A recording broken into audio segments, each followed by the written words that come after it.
Reviewing BLP Kosher's new album, Scarecrow. When you first look at a white guy with gigantic wick dreads, it instantly reads like a meme.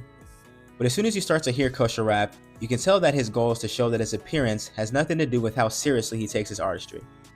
And after listening to this album, you can tell that it is for sure dead ass serious.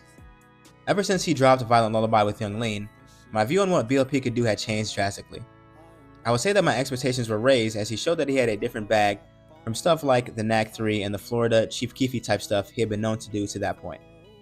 After that song, I was like, okay, this kid has gotten more. And on Scarecrow, he delivers that in spades.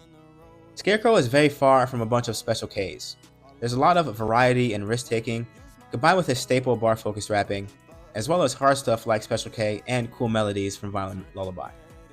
While some of the risks do not land for me, like Shadow Maze and Sugar Water, that are just too far left in my opinion when it comes to the sample choice and vocal performance, but others, like Wedding Day Massacre and Guardian Dreidels, are to me pretty obviously tough.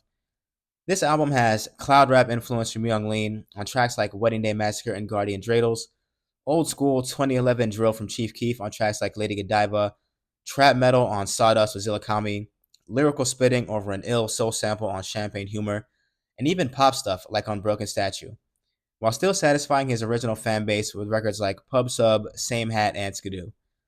This album has so much variety done well, it really surprised me at how much I was impressed with how Kosher can do so many different styles at such a high level.